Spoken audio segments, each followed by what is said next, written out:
en 2 Corintios, capítulo 1, 2 Corintios, capítulo 1, verso 20 al 22.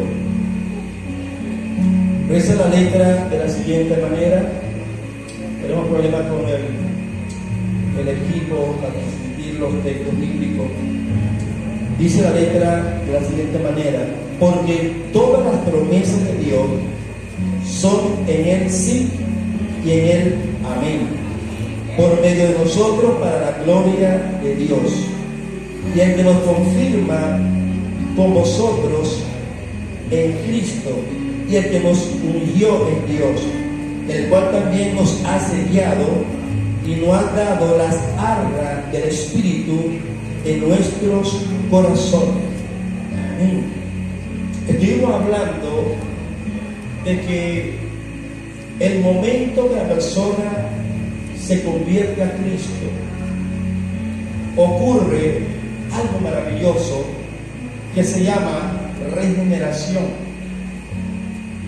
La regeneración significa que cuando el hombre está sin Cristo, él está muerto espiritualmente. Porque cuando Adán y Eva comieron del fruto del árbol de la ciencia y del bien y del mal, había una sentencia que el día que de él comiera, ciertamente morirá. Y cuando Adán y Eva comen del fruto del árbol, inmediatamente ocurrió en él una muerte espiritual. Y luego, 900 y tantos años más adelante, él muere físicamente, para que se cumpliese lo que dijo el Señor.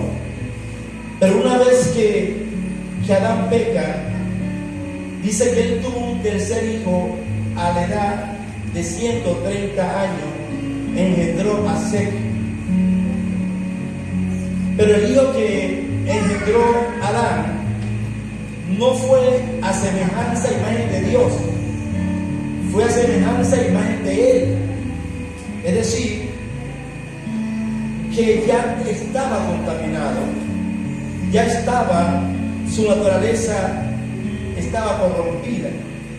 Y lo dice el mismo texto de Génesis capítulo 5. Vayamos un momentico, este es un estudio bíblico. Génesis 5:1. Este es el libro de las generaciones de Adán. El día en que creó Dios al hombre, a semejanza de Dios los hizo. Varón y hembra los creó y los bendijo, y llamó el nombre de ellos Adán el día en que fueron creados. Vivió Adán 130 años y engendró un hijo a su semejanza, conforme a su imagen, y llamó su nombre Seth. Entonces, el hijo de Adán tenía la imagen del hombre que había pecado, la imagen del hombre caído. Por eso es que nace, todo el que nace, ya nace muerto espiritualmente.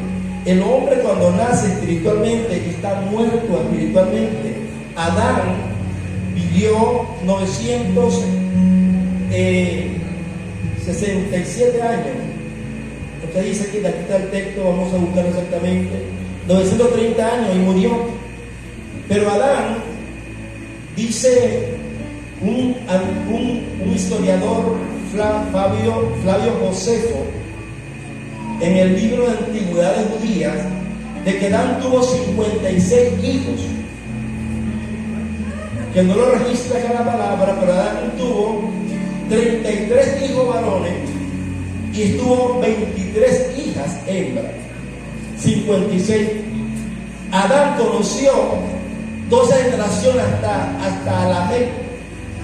Adán conoció a Matusalén, conoció a Lamec, conoció a toda esa gente.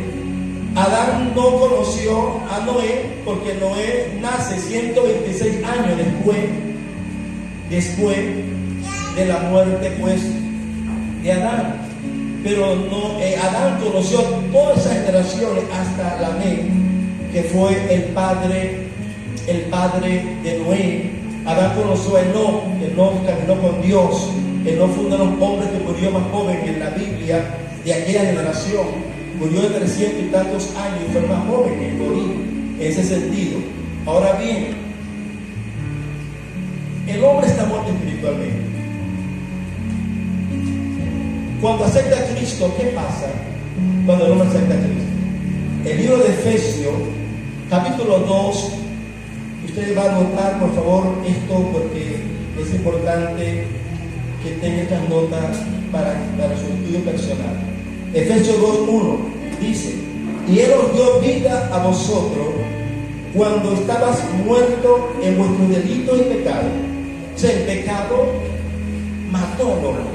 El hombre estaba muerto, pero dice el verso 5 del mismo capítulo de Efesios, el verso 5 dice: aún estando nosotros muertos en pecado, nos dio vida juntamente con Cristo, por gracia sois salvos.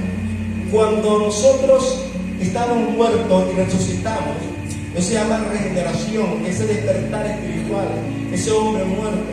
Y Tito, en su capítulo 3, verso 5, Tito le dice lo siguiente, el libro de Tito 3:5: nos salvó no por obra de justicia que nosotros hubiéramos hecho, sino por su misericordia, por el lavamiento de la regeneración, esta palabra, la regeneración, y por la renovación en el Espíritu Santo.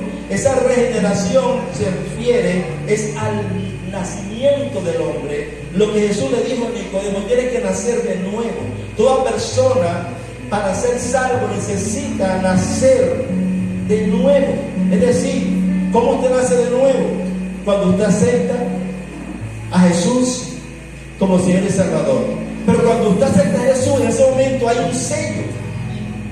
Se le coloca un sello de propiedad. Eso lo dice Efesios capítulo 1. Vamos a ver Efesios.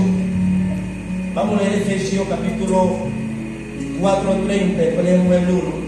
4:30 dice: y no contristéis al Espíritu Santo de Dios, con el cual fuiste sellado para el día de la redención. ¿Por qué ocurre entonces el sello en el Espíritu? Ese sello es para el día de la redención. El sello, la palabra arras, es un término comercial que se usaba para cuando se compraba un inmueble, cuando se hacía una transacción comercial, se pagaba por adelantado un 50 o un 70%, un porcentaje del valor total de lo que se iba a comprar. Cuando nosotros aceptamos a Cristo, el Señor nos dio el sello del Espíritu Santo, y nos da el Espíritu Santo como garantía de que yo voy a ser redimido más adelante. Cuando haga redención futura, se está refiriendo a la redención del cuerpo, la redención del alma. Cuando nosotros aceptamos a Cristo, ocurrió fue una regeneración de mi espíritu, pero mi cuerpo y mi alma se dio algo adelantado, porque mi cuerpo y mi alma va a ser redimido es en un futuro. Cuando Cristo venga, es que va a ocurrir la redención del hombre. Cuando usted dice de una forma, quizás lo decimos por fe, pero a veces decimos: doy gracias a Dios por la salvación de mi alma y el perdón de mis pecados.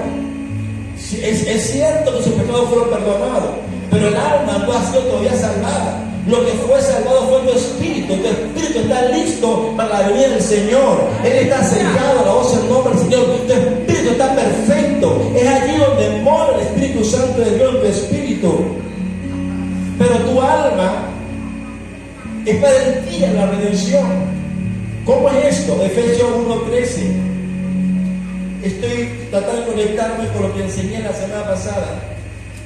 13 dice lo siguiente: en Él también vosotros, habiendo oído la palabra de verdad, el evangelio de vuestra salvación, habiendo creído en Él, fuiste sellado por el Espíritu Santo de la promesa, que es la arra. Nuevamente usa el término arra, garantía de nuestra herencia hasta la redención de la posesión adquirida para la alabanza de su gloria. ¿Cuál fue la posesión adquirida? Por Cristo. ¿Cuál fue esa posesión adquirida por Cristo? ¿Ah?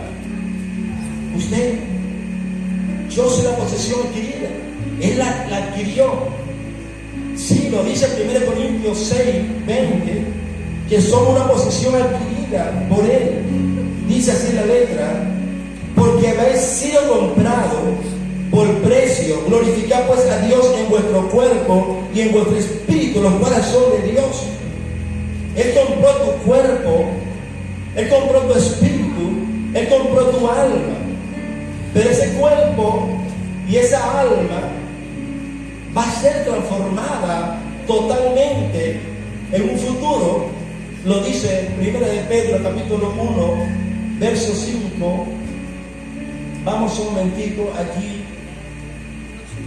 1 de Pedro capítulo 1 verso 5. Pero soy guardado por el poder de Dios mediante la fe para alcanzar la salvación que está preparada para ser manifestada en tiempo que postrero, para que sometida a prueba vuestra fe, más preciosa que el oro, el cual aún que perecedero se prueba con fuego, sea hallado en alabanza y gloria y honra cuando sea manifestado Jesucristo, a quien amáis sin haberle visto, en quien creyendo, aunque ahora no lo veáis, os alegráis con gozo inefable y glorioso, obteniendo el fin de vuestra fe, que es la salvación de vuestra alma. Entonces, el fin va a ser la salvación del alma. Por ahora, la redención fue en tu espíritu. Amén. Por eso es que la pastora hablaba de que nosotros, el alma es la lucha. En el alma están los malos hábitos, en el alma es lo que pecamos, el alma es aquella cosa que a veces nos afecta en decisiones que tomamos, porque el alma tiene que ver con la mente, tiene que ver con tus emociones, con tu voluntad. Entonces el alma se nos dio el Espíritu Santo, y es el Espíritu Santo que está tratando con nuestra alma y con la palabra del Señor, porque el Espíritu Santo fue colocado allí en tu alma. ¿Con qué objetivo? Romanos capítulo 8, verso 13 nos habla del objetivo por el cual el Espíritu Santo es uno de los objetivos, no es el único. Romanos 8, 13 dice así la letra: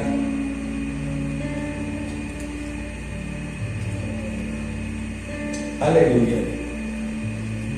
Dice la letra: porque si viví conforme a la carne, moriré. Mas si por el Espíritu hacéis morir las obras de la carne, viviré. O sea, nos lo colocó el Espíritu Santo en nosotros para que yo viva conforme al Espíritu. Entonces yo tengo dentro de mí dos naturalezas. Tengo un espíritu regenerado, un espíritu perfecto. Mi espíritu no tiene error, es perfecto. Pero tengo el Espíritu Santo de Dios. Pero al lado está el alma, esa parte irredenta que no fue redimida, sino fue comprada a la mitad, y la otra mitad cuando Cristo venga va a ser transformada, donde el cuerpo mortal se vestirá el cuerpo corrupto se vestirá de incorrupción y el alma mortal se vestirá de inmortalidad. Pero por ahora entonces el Espíritu Santo dentro de mi vida, su función es minimizar, reducir las obras de la carne que están en el alma. Reducirla. Entonces, si yo me conecto con mi alma, ¿qué va a pasar si me conecto con mi alma? ¿Qué va a prevalecer? Va a prevalecer la carne, la manifestación de la carne. Pero si me conecto con el Espíritu y vivo por el Espíritu, va a prevalecer las obras, los frutos del Espíritu, que son paz, que son paciencia, amor, fe, mansedumbre, gozo. Entonces usted decide con quién usted se va a conectar. ¿Se conecta con su alma o se conecta con el Espíritu, no el Señor? Pablo nos dice a la voz del nombre de Dios que hay una lucha interna entre la alma y el Espíritu, porque cada una busca objetivos diferentes. Yo te aconsejo entonces que vivamos conforme al Espíritu, que nos conectemos al Espíritu, que nos conectemos a la palabra, que nos conectemos a todo lo que es de buen nombre, que nos conectemos con las cosas del reino, que pensemos en las cosas de Dios. Y si usted se acuesta pensando en Dios, usted va a tener una feliz noche, un sueño bastante confortable por el Señor. Ok, entonces fuimos nosotros sellados. Lo que garantiza que usted sea salvo no es que usted venga a la iglesia, porque hay gente que viene a la iglesia pero no aceptan a Jesucristo. Lo que garantiza de que usted le pertenece a Dios es el sello del Espíritu Santo de Dios. Romanos capítulo 8, aquí donde estamos. Vamos a leer acá el versículo 9.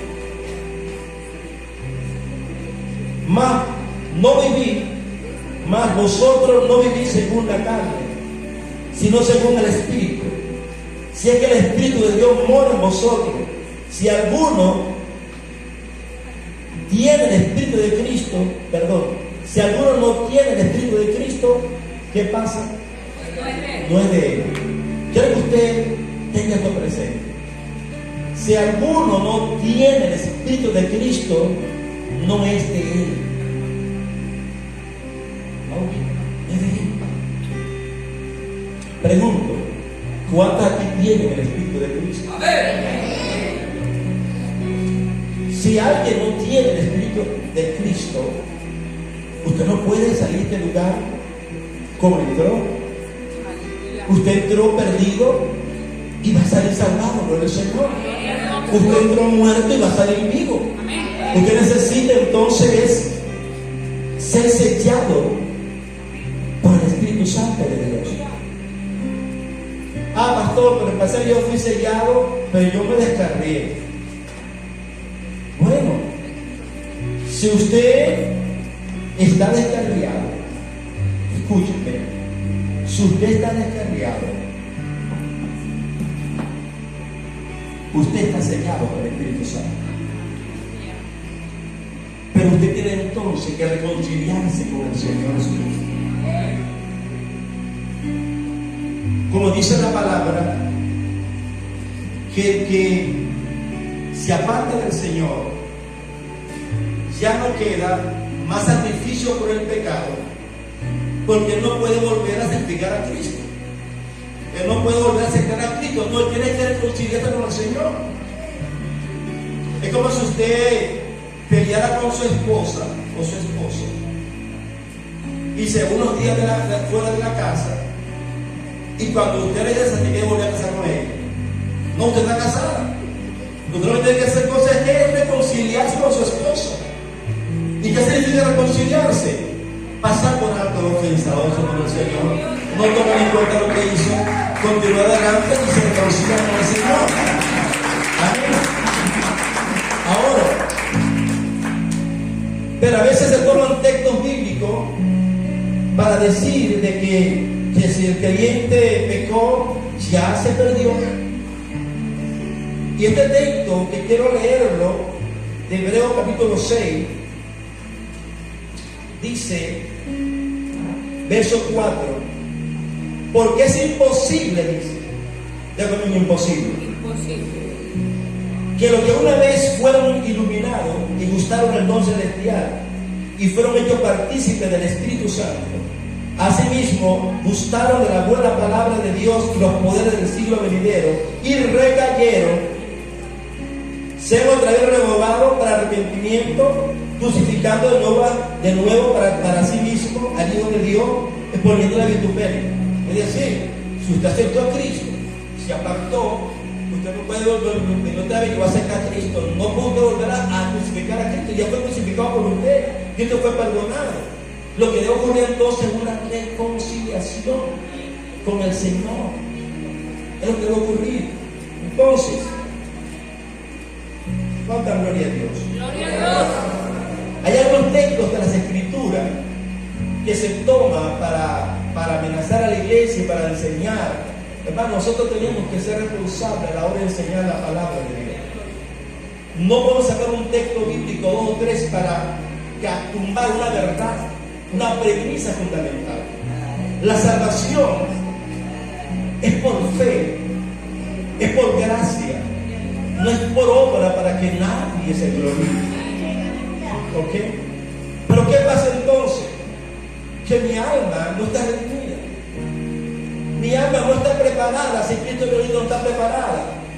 Mi cuerpo tampoco está preparado para eso, pero ¿qué pasa? Que su venida es que lo va a arreglar. Su venida es que lo va a transformar, que lo va a cambiar. O sea, que el momento va a transformar ese problema que yo tengo.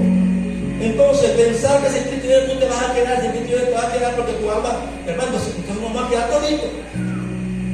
Aquí nadie se va con Cristo, porque ninguna de nosotros tiene el alma regenerada ni transformada.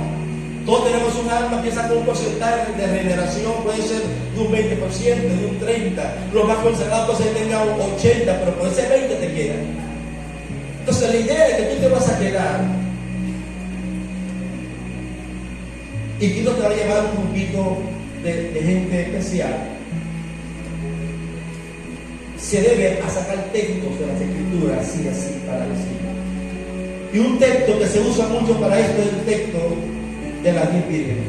Vamos un momentito a analizar la parábola de las 10 vírgenes, porque nosotros necesitamos en verdad enfocarnos en la palabra del Señor.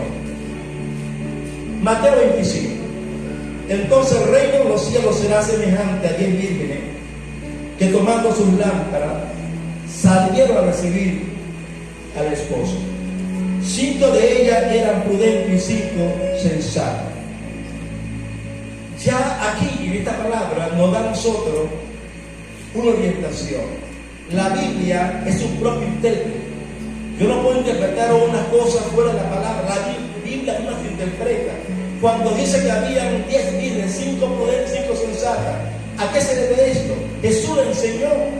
Vamos a Mateo capítulo 7. Mateo capítulo 7.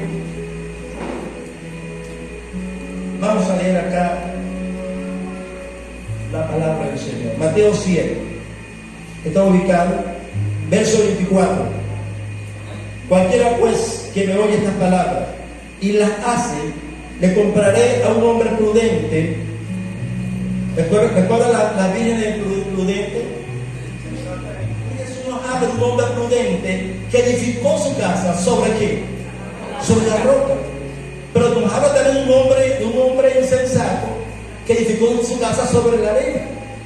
Esta misma enseñanza nos traslada a la parábola y hay que interpretar a la luz de esta enseñanza. Nos habla de un grupo que su vida no está fundamentada en la palabra. Su vida, además, no tienen aceite, sino tienen el sello del Espíritu Santo. Porque si volvemos a la parábola de las 10 vírgenes, ¿por qué se quedaron las 5? ¿Por qué se quedaron las 5? Porque no tenían aceite. ¿Y qué representa el aceite?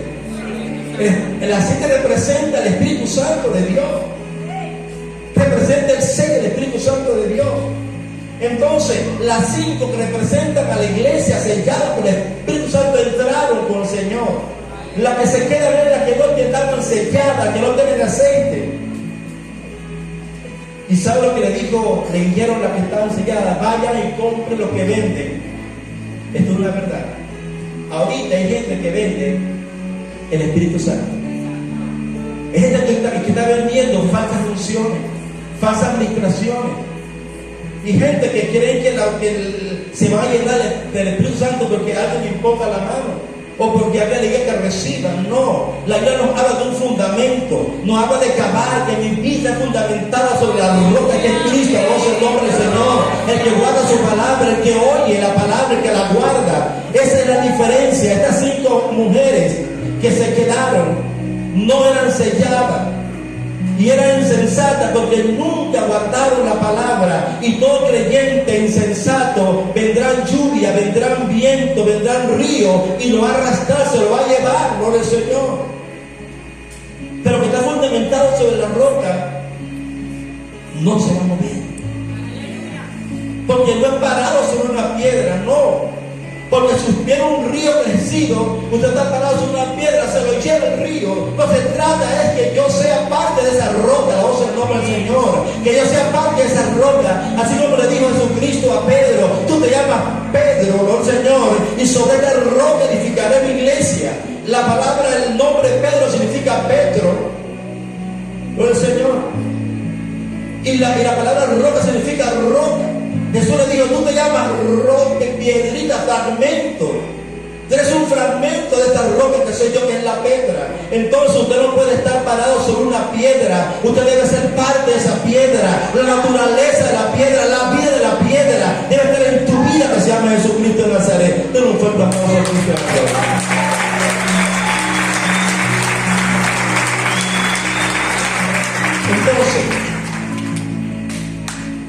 libro de Mateo, capítulo 7, hay otro texto bíblico o pasaje que se usa para decir que la iglesia, que el creyente se queda con el Señor.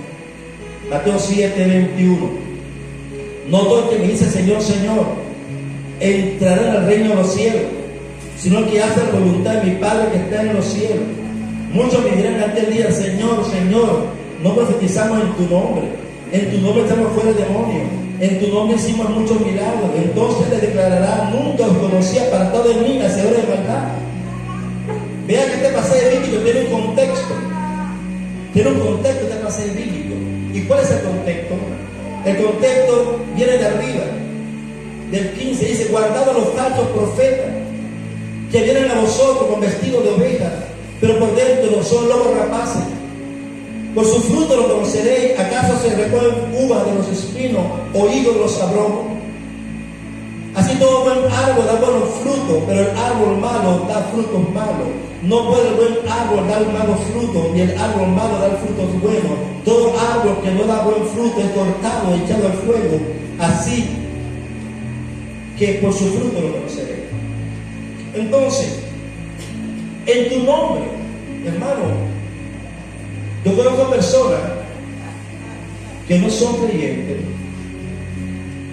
que usan el nombre de Jesús. Aquí dice, en tu nombre llama. El nombre de Jesús, hermano, es un nombre que el que lo use creyendo va a ocurrir cosas. Hay grupos que usan el nombre de Jesús para hacerse una gran música, porque los que creen en ese nombre tienen potestad de hacer cosas, pero eso no garantiza de que usted sea sellado por el Espíritu Santo, ni garantiza tu salvación. Lo que garantiza la salvación de un creyente es que esté sellado por el Espíritu Santo de Dios. El sello, ese sello no puede borrarlo absolutamente nada. Ese sello, hermano, dice, Dios conoce ese sello. Y si usted encuentra que tanto en este pasaje y en las 10 vírgenes dice, no os conozco, no os conozco. Ahora, ¿cómo que Jesús no conoce a alguien por el cual él murió? Alguien que lo aceptó, alguien que tiene el sello del Espíritu Santo. Ese término no os conozco no está ligado a la iglesia, porque la iglesia es el cuerpo de Cristo, es un novio de su esposa. Entonces no se puede aplicar eso, no te conozco, sabes que nunca has aceptado a Jesucristo. Es la única forma que Dios te conozca, porque Dios conoce a la gente a través de la cruz del Calvario, a través del sacrificio de Jesucristo. Entonces, ese término no os conozco no es aplicable a la iglesia, porque dice la Biblia, Dios conoce lo que son suyas, la voz del nombre del Señor.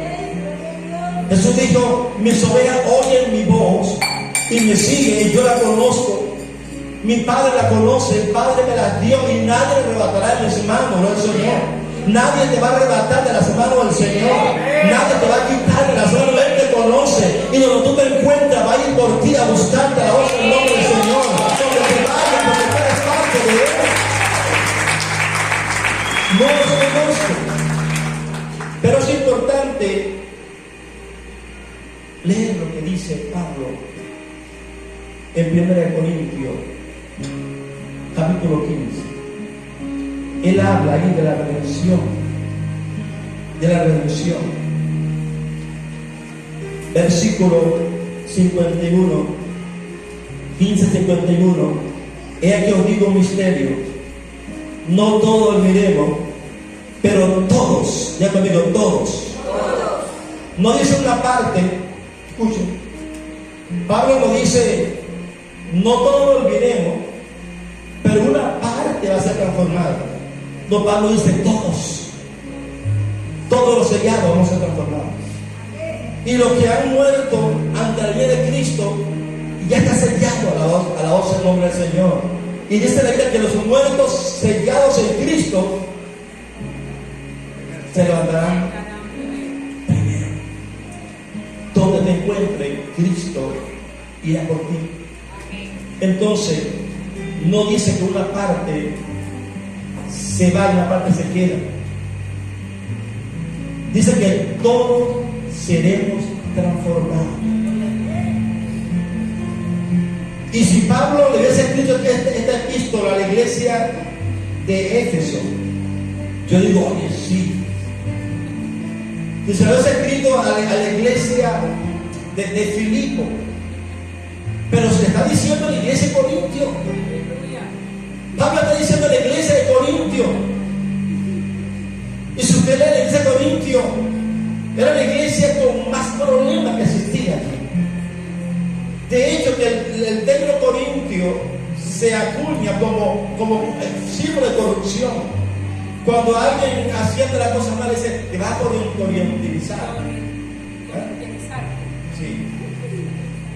Le dice de esta manera. Pero Pablo dice, todos seremos transformados. Si Cristo viene en este momento, los que no sean nos van.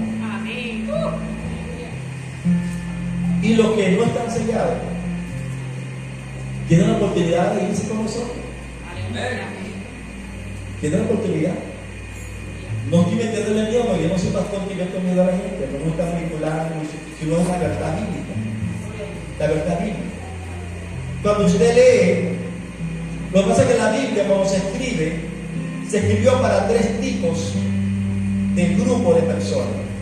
La Biblia se escribió para los gentiles, para los judíos y para la iglesia. Y cuando yo tomo a los judíos, los aplico a la iglesia, y la iglesia a los judíos, y a los gentiles, yo me enredo la vida.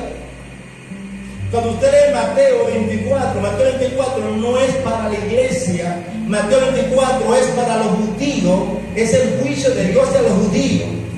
La parábola de las 10 vírgenes, escuchen, una parábola, es algo espiritual, es para la iglesia.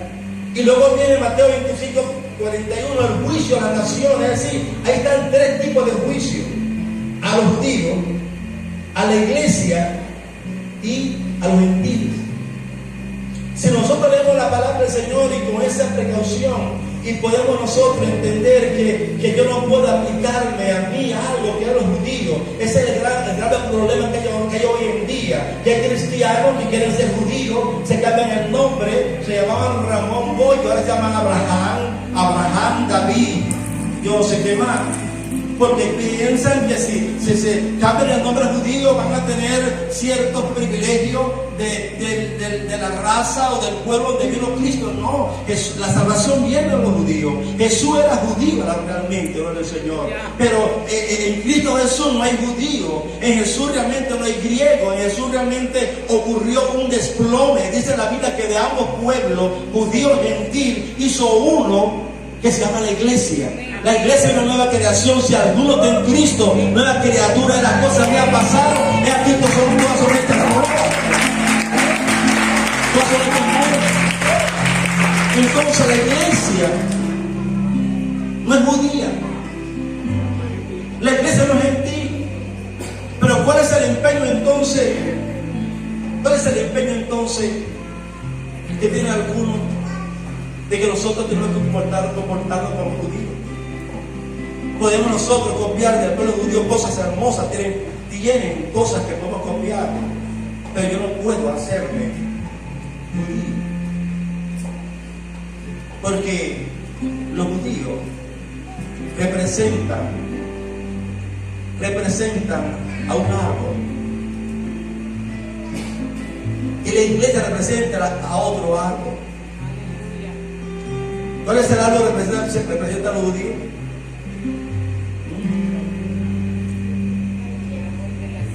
La higuera natural. Los gentiles representan la higuera silvestre. Nosotros representamos la vid verdadera. Queremos conectados a Jesucristo, a la voz del nombre del Señor. Entonces usted no es ni aquí, usted no es ni gentil, o no es ni mundano ni judío. Y cuando uno creyente toma una actitud mundana, discúlpeme la expresión, o gentil, verá que sea horrible. Y cuando usted también toma una actitud con judía, te está desconfigurando tu identidad como iglesia. Entonces usted debe saber que la salvación que el Señor nos ha dado a nosotros es una salvación que debe ser entendida. El creyente debe entender su salvación. La salvación no solamente es que yo acepto a Cristo como Señor y Salvador, no. La salvación es un primer paso, pero tiene una serie de elementos teológicos que yo debo entenderlo para yo hacer apología de mi fe, para yo tener las convicciones realmente que son, de que en un momento que alguien me escriba y me quiera pedir defensa de mi fe, yo pueda detener, pararme firme y defender lo que yo creo, defenderlo con argumento bíblico. La salvación toma 5 aspectos. Déjame los 5 aspectos. La salvación toca, número 1, la regeneración. ¿Cuándo ocurre la regeneración? Ya lo dije, el momento que mi espíritu, que estaba muerto, resucita. Ahí ocurre la regeneración. El segundo paso para la salvación es la justificación. Yo debo entender el término justificación. ¿Qué significa justificación? Es un término jurídico donde una persona que cometió una serie de delitos es llevada a un tribunal para ser juzgado y condenado. Y estando en el tribunal, la fiscalía lo acusó con un expediente tremendo, cuando mínimo era pena perpetua, pero estando allí el juez, una vez que lee el expediente, el juez se para y dice: este hombre yo lo declaro no culpable, y le entrega una libreta de carcelación, de libertad, la voz en nombre del Señor. Eso fue lo que ocurrió con nosotros, cuando nosotros estamos realmente condenados, porque dice la palabra: por cuanto todos pecaron, estamos destituidos de la gloria de Dios, estamos sin Cristo, alejados de Dios y la promesa, no íbamos rumbo a una condenación. Pero lo que ocurrió en el Calvario, eso que ocurrió allí, debe ser para mí algo significativo para mi vida. Dice la palabra: justificado pues por la fe, tengo paz para con Dios por medio de nuestro Señor Jesucristo. Fui justificado por la sangre de Cristo derramó en la cruz del Calvario, porque el Señor, Dios Padre vio el sacrificio de Jesucristo, y por ese sacrificio yo soy justificado. Soy justificado. Y aparte del sacrificio, vamos a leer Romanos capítulo 8, versículos 3 y 4. Dice la letra de la siguiente manera. Romanos. Aleluya. No hace falta aquí el multimedia para ayudarnos a leer aquí rapidito. Romanos 8. Porque el 3, porque lo que es imposible para la ley, por cuanto era débil por la carne, Dios enviando a su Hijo en semejanza de carne, de pecado, a causa del pecado condenó al pecado en la carne, para que la justicia, escuchen, con la justicia de la ley se cumpliera en nosotros, que no andamos conforme a la carne, sino conforme al Espíritu. La justicia de la ley era la exigencia, el cumplimiento 100% de los 614 o 13 mandamientos de la ley. Pero ningún hombre pudo cumplir la ley, ninguno la cumplió. El que la cumplió fue Cristo. Y como Jesús cumplió la ley, la justicia de Cristo, de la ley, es aplicada a mi vida. Entonces Dios me mira a mí, un hombre justo, lo mira usted como una persona justa, no por tu comportamiento ni por tus obras, no, por la justicia que Cristo logró, aleluya, a favor de usted, a favor de mí. Entonces usted tiene que tener claro entonces lo que es la justificación, que es parte de la salvación. Otra parte de la salvación es la redención. El término redención, del griego agorazo o apolutrosis, también se usa el mismo término. Redención significa la liberación de la esclavitud por el pago de un rescate. Este término se usaba para que una persona que estaba en esclavitud, para ser libre, había alguien que pagar un rescate. Y Jesucristo fue lo que hizo con nosotros. Él pagó un rescate al Padre. ¿Y cuál fue el rescate? No fue con oro. Él podía haber amontonado todo el diamante de Sudáfrica y todo el oro realmente de Sudáfrica y todo el petróleo de Venezuela y de los países árabes y dárselo al Padre, pero no fue con cosa corruptible. Fue a través de su propia sangre que Cristo logró entonces comprar el rescate. Entonces, si Él te compró, tú no te perteneces, tú no eres vuestro, tú perteneces a Dios en cuerpo, alma y en espíritu. Alabado el nombre del Señor. Tú le perteneces al Señor, y esa es la razón por la cual yo no puedo presentar mis miembros como instrumento de iniquidad para servir al pecado. Esa es la razón por la cual yo no puedo usar mi talento para servirle al pecado del mundo. No, soy salvo por fe y por gracia, pero también entiendo que la gracia me da el poder para mantenerme distante del pecado. Alabado el nombre del Señor. La gracia también me empodera, la gracia también me da la unción y el poder para autorizar la acción del pecado en mi vida. Alabado el nombre de Dios. Porque pareciera que fuera frágil la gracia. La gracia no es frágil. La gracia te protege, la gracia es fuerte. Entonces la salvación incluye el número 1, hablé regeneración. Número 2, justificación. Número 3, redención. Número 4, es la palabra catallazo, que significa reconciliación. Restablecer. Reconciliar significa restablecer, restaurar relaciones, enderezar las cosas, quitar una enemistad. La muerte de Jesucristo fue propicio ante Dios y nos reconcilió con Dios, no tomando en cuenta a los hombres sus pecados. Eso es lo que acontece cuando hay una reconciliación. Romanos capítulo 3, versículo 25, dice así la letra, Romanos 3, 25. A quien Dios puso como propiciación por medio de la fe en su sangre para manifestar su justicia, a causa de haber pasado por alto en su paciencia los pecados pasados. Cuando hay una reconciliación, escúcheme esto, cuando hay una reconciliación, no se saca del fondo el error que cometió tu amigo, o cometió tu pastor, o cometió tu esposo, tu esposa. Cuando hay una verdadera reconciliación, ninguno se atreve a sacar los trapitos sucios para mostrarlo. Pero lamentablemente ocurre esto a nivel de matrimonio, a nivel de creyentes. Un creyente falló y el otro le dice: ¿qué me vas a decir tú? Tú no tienes moral, tú hiciste esto y lo otro. Usted no puede actuar así. Tú no puedes actuar de esta manera contra tu hermano. Usted no está acreditado para sacar cosas del pasado para mostrarlo, porque mi pasado fue sepultado en lo profundo del mar. Tu pasado fue clavado en la cruz del Calvario. Nadie te puede condenar, dice la palabra del Señor. Ninguna condenación hay para los que están en Cristo Jesús. No puede condenarme absolutamente, ni el diablo puede condenarme, porque ya yo fui limpiado, ya fui purificado, ya fui justificado, ya fui redimido y ya fui reconciliado con el Padre. Den un fuerte aplauso a Cristo de la gloria.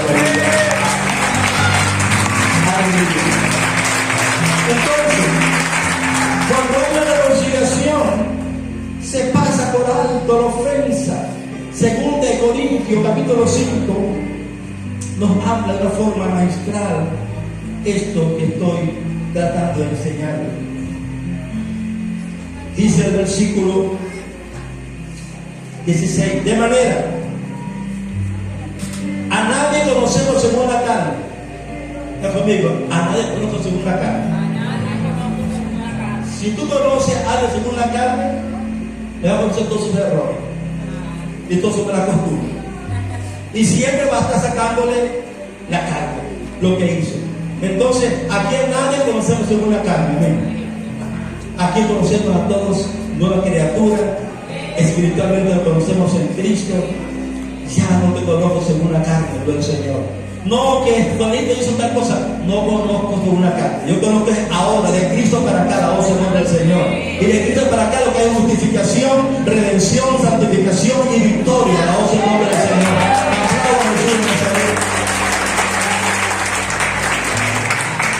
Y aún así, si Cristo conocemos según la carne, ya no lo conocemos así. Ni a Cristo conozco yo según la carne. Yo conozco un Cristo resucitado, alabado el nombre del Señor. Un Cristo a la diestra de Dios Padre, un Cristo poderoso, aleluya. No el Cristo que estuvo en la carne con sus debilidades y pasiones. Dice el verso 17, de modo que si alguno está en Cristo, nueva creación, criatura es. Las cosas ya pasaron, y aquí todas son hechas nuevas. Y todo esto proviene de Dios, quien nos reconcilió consigo mismo por Cristo y nos dio el ministerio de la reconciliación. Que Dios estaba en Cristo reconciliando consigo al mundo, no tomando en cuenta a los hombres sus pecados. Jesús no estaba tomando en cuenta a los hombres sus pecados y nos entregó a nosotros también el trabajo, el ministerio de la reconciliación. El Señor Jesucristo nos reconcilió con Dios. Cuando Él estuvo en la cruz, aleluya, agarró a Dios de una mano y agarró a los hombres de una mano. Y Jesús le dijo, ahora abrázate los dos, el Señor. Abrázate, conténtese.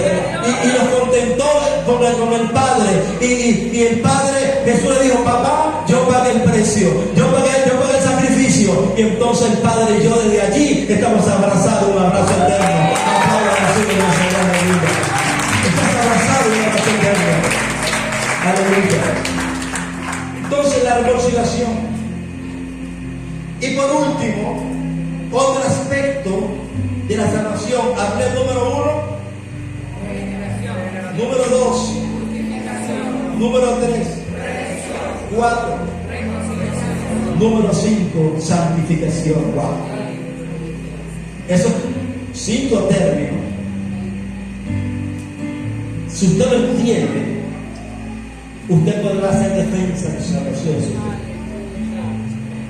Si usted lo entiende, usted no volverá a pecar, porque usted conoce todo lo que Jesús hizo a su favor. La santificación, la palabra kadosh, o en griego agios, es la palabra santo como adjetivo, como sustantivo. La palabra agiosune, santidad, y agiaso, santificado, y agiaso como santificación. La santificación es un efecto práctico. La santificación es el resultado. La santificación es la vida del que es santo. Todo el que es santo, ¿qué significa la palabra santificado? Que fui separado, fui apartado, en la redención fui separado, en la justificación fui separado por Dios, fuimos separados para el Señor, para servir al Señor. Entonces usted fue santificado por Cristo, con una sola ofrenda hizo perfecto para siempre a los santificados. Usted es santificado por la sangre de Cristo. El día pasado le explicaba aquel texto que muchos dicen, sin santidad nadie verá al Señor. Entonces tiene a la gente contra la espada de la pared, porque la gente le mete una lupa a su alma y se da cuenta que no es tan santo, porque su alma no fue regenerada. Pero cuando dice que sin santidad nadie verá al Señor, se refiere a la santidad de la cruz del Calvario, la santidad imputada por Cristo, la ofrenda de Cristo, aleluya. Esa ofrenda perfecta nos hizo a nosotros también santificados. Usted es tan santo como es Cristo, usted es tan limpio por la sangre de Cristo. Dios no te mira a ti inmundo, Dios no te mira contaminado, te mira a través de Cristo, te mira santo, puro, alabado el nombre del Señor. Léanlo en Hebreos 10:10, léanlo en Hebreos 10:14, léanlo y todo, escúcheme. Muchos dicen, no, pastor, pero la palabra dice, todo nuestro ser, espíritu, alma y cuerpo, se ha guardado irreprensible. Bueno, sí, vamos a leer ese texto, vamos a leerlo, amén. Vamos a leerlo con esta lupa que estamos viendo esto. Usted se da cuenta que no dice lo que usted decía. Lo que usted decía. Vea lo que dice en 1 Tesalonicenses, capítulo 23, verso 23, perdón. El mismo Dios de paz os santifique por completo. ¿Quién me va a santificar? El Dios de paz me santifique por completo. ¿Qué significa santificar por completo? Aquí dice, todo nuestro ser, espíritu, alma y cuerpo sea guardado irreprensible para la venida de nuestro Señor Jesucristo. Fiel es el que os llama, el cual ¿pero quién va a hacer? ¿Quién lo hará? ¿Y qué hará? Es decir, en el contexto, todo mi ser, espíritu, alma y cuerpo, se guardará irreprensible, porque el que me llamó lo va a hacer en mí, a través del Espíritu Santo. A través del Espíritu Santo Él me va a guardar irreprensible, Él me va a guardar realmente puro para el Señor Jesucristo, pero Él lo va a hacer en mí. No es una fuerza humana, no es mi fuerza personal, no es yo luchando contra la tentación, no es yo luchando contra los deseos de la carne que está contra mi vida. Esa es una vida realmente de un religioso que vive allí en un estado de angustia y condenación, porque el religioso lo que no tiene paz, el religioso no entiende la salvación, porque le enseñaron que va a ser salvo a través de sus obras, le enseñaron que va a ser salvo a través de su comportamiento y de hacer un poco de cosas. No, tu salvación es por fe y es por gracia, y cuando yo entiendo la gracia, entonces yo represento al Hijo del Rey, y como soy Hijo del Rey, tengo una conducta de un príncipe. Alabado el nombre del Señor. Usted no puede decir, no, que me va a portar bien porque yo soy Hijo del Rey. No, usted no tiene por qué portarse bien, ¿verdad? Porque entonces usted va a manchar, por ser la pastora ahorita, el nombre de la realeza.